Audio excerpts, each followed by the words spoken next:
What's good? Matt Clark here at the new Matt Clark. How are each and every one of you doing on this amazing Monday? I'm doing great. My girl is doing great. My family is doing great. I hope each and every one of you are doing great despite the time we're living in. If you could please hit that like button, that subscribe button, and that bell notification button to get all my videos when they're new. If you could share with somebody on social media, help spread the message, help spread the word, that'd be amazing. And there's a PayPal option if you'd like to donate, help support the channel. The link is in the description of all of my videos. So what's up, what's up, what's up? Happy Thanksgiving to each and every one of you. I hope you guys took my advice, and if you had family members who are addicts or in prison, you reached out and just let them know how much you love them and support them, regardless if you're going to enable them or not, which you never should do. And I just think that at this time of year, the best thing to do is to be close to the ones that you love and share some time and some away time from social media and that kind of stuff, and just bond with what matters, you know, because a lot of the time we take those relationships for granted and we think they're just going to be there forever, but you never know. So just don't waste time fighting or being angry with your family and stuff at times like this.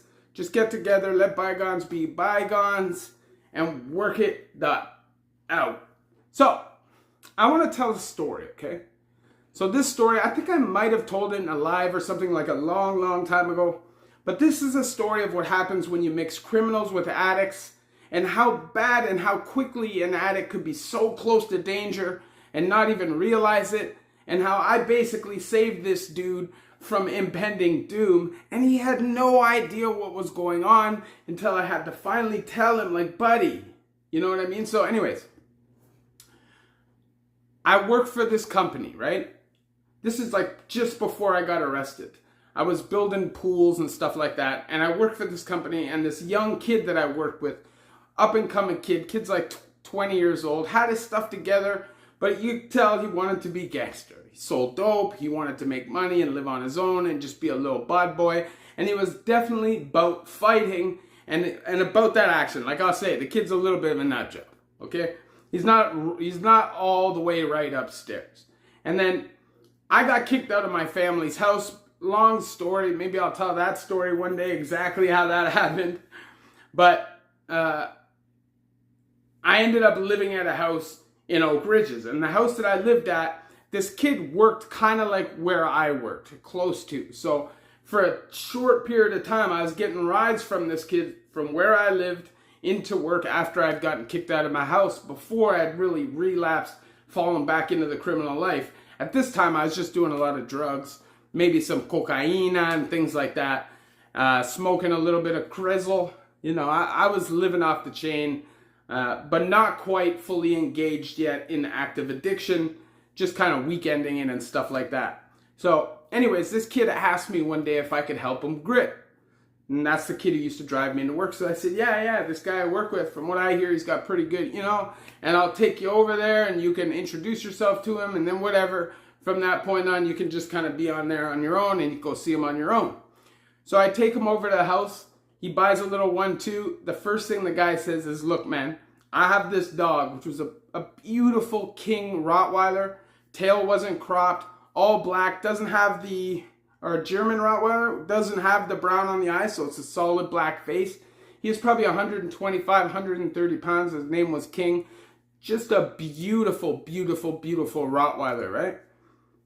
He goes, I have this dog, so don't put any of your low. Keep them up high so the dog can't get up and sniff it, because the dog is curious and gets his nose into everything. He's a young dog, and he's a purebred, beautiful dog, and if anything happens to my dog, you know what I'm saying? So clearly this kid is just done. I don't know what it is. He's not thinking. The first thing he does is starts chopping up low.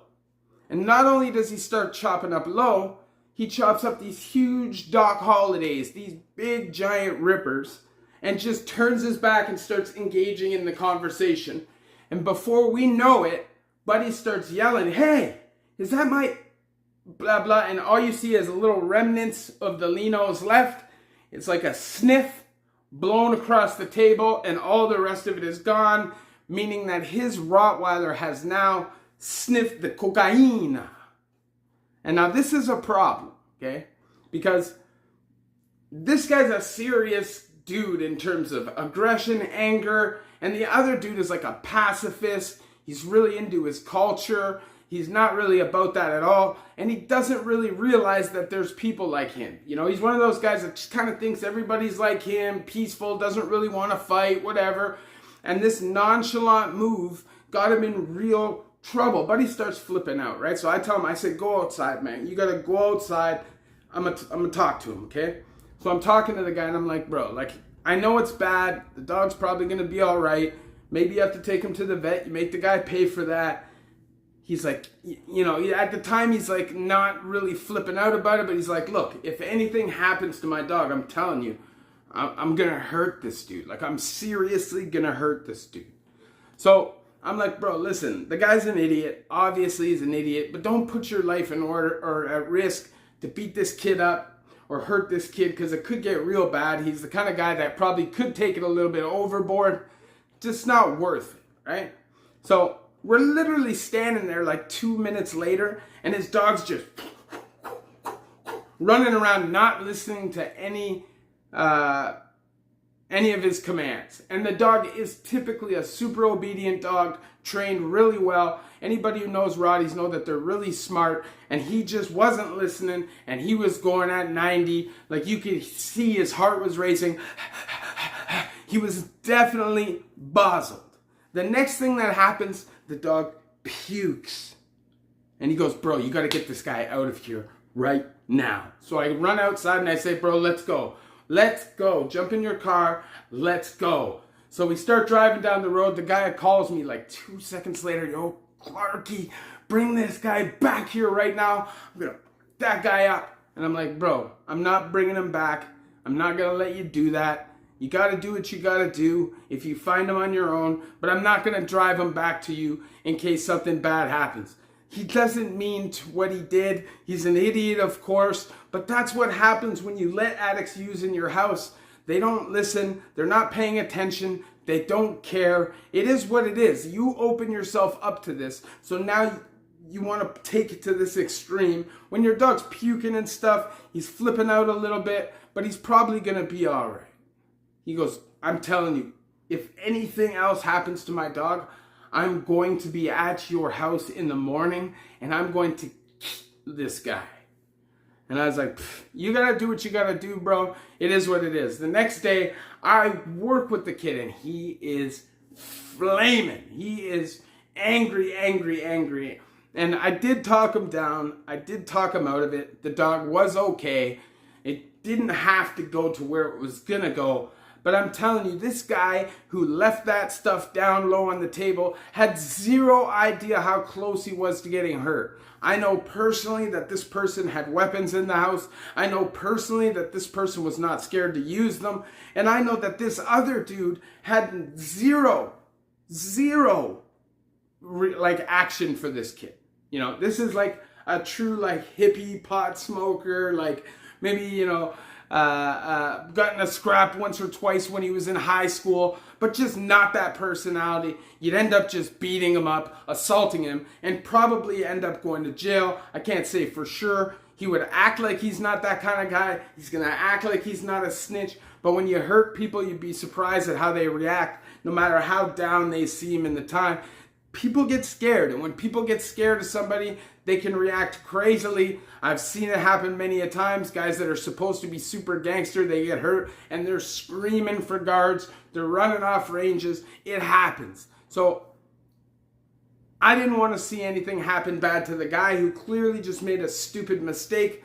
And I also didn't want to see anything happen to the kid who was clearly ready to make another stupid mistake and throw his freedom away. Whether the guy snitches or not, there's always that chance. Somebody sees it, maybe he gets hurt really badly, goes to the hospital, an investigation starts whether you like it or not.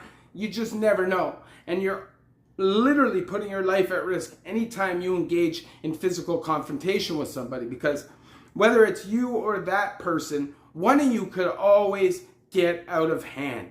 It comes down to you fighting for your life, right? There's a flight, fight, freeze reaction. Some people don't want to fight, they'll just run. Some people will just freeze up and turtle and take stabbings and beatings, doesn't matter. And then there's some people that get so scared and they flip out and they become really strong. They start throwing bombs from all angles. They become dangerous. Their adrenaline is just, blah! You even see it sometimes when guys are getting poked up. They just react like crazy people and they want to fight everybody. It happens. But this guy definitely was not that guy. And he would have ended up getting hurt. And I just couldn't sit with that on my conscience, knowing this is a good person who didn't mean for this to happen. He's just dumb. He's just an addict who's basically in a fog 24/7. And it was a bad choice. And I'm sure he was really sorry about it as soon as it happened. So I didn't want that to be on my conscience and have to live with the fact that that's basically my fault. I brought the two together. I have a responsibility to stop it for both sides. Now, when you intermingle with addicts and dealers, there can be violence. I like to tell everybody. Anytime you're engaging with purchasing, whether it's narcos or whether it's number 4, number 3, any of the major narcos, then you're at risk. There's always a chance of robbery. There's always a chance of botched robbery. There's always a chance of bad drugs where you could die. There's always a chance of somebody just being angry, being caught up in something because you're around those kind of people. You just never know. And it's something that you play with your life every time you go out looking for drugs or doing crime and associating yourself with these kind of people. Anybody who's been in a trap house has seen the dynamic between addicts and dealers. It's not always pretty. It's not always respectful. And a lot of times people lose their lives.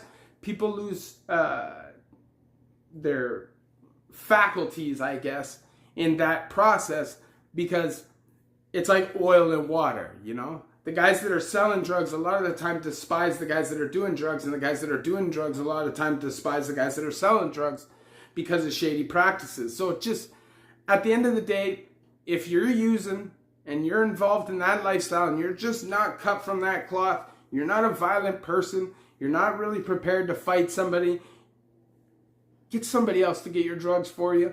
Don't put yourself in those situations because sometimes just one wrong decision could put you in a whole lot of danger. And sometimes an addict will make those wrong decisions because they're not really thinking straight. You know, sometimes you'll see crazy things like addicts trying to rob dealers that are certainly about that life, probably armed. They try some stuff, they get shot, maybe they get beat up really badly. They try to wrap fake money. You know, these kind of things happen all the time. They try to run away. Don't do it. If you feel necessary to do drugs, make sure that you make the money as legitimately as possible and never rip anybody off, never scam anybody. And if you're in somebody's house or trap house, respect what they ask you to do, because this person that I brought to my buddy's house could have very easily lost his life. Things could have got out of hand. I'm just happy that it didn't. Obviously, I share my stories with you guys, so you guys don't have to go through these things yourselves. If I could snap my finger, nobody goes to prison, nobody's addicted to drugs, nobody experiences mental health or trauma or any of these things in their life. That's what I do. But in 2021, that's not a reality. It was never a reality. But life just seems to get more and more and more difficult. So sometimes people lash out. Sometimes people make decisions because they have to. They're hungry. They're starving. And sometimes people just make mistakes. And these things can land them in prison. So hopefully by making these videos, I prepare people so they can go in. They're not totally green. They don't drive everybody nuts. And they don't put themselves at unnecessary risk. And I think for the older guys that are in there doing a lot of time, it helps them too. They don't necessarily have to explain 1,000 times to somebody what the rules are, what the expectations are. And that's my goal. Aside from trying to show people that it is possible. Change is possible. I was always written off and told, there's no way you're going to change. You are a liability in society. You are done, Mr. Clark. You are done. If you could please hit that like button. If you could please hit that subscribe button and that bell notification button so you get all my videos when they're new. If you could share with somebody on social media, help spread the message, help spread the word, that'd be amazing. And there's a PayPal option if you'd like to donate, help support the channel. The link is in the description of all of my videos. So, what did I learn from this? That sometimes it's better to leave certain people away from certain people. You have addicts that are meant to be kind of around gangster dealers, and then you have addicts that really ain't like that and really shouldn't be around anybody like that because they just don't know how to act. They just don't know how to act. And sometimes a simple decision can cost you your life. Love each and every one of you. The New Mag.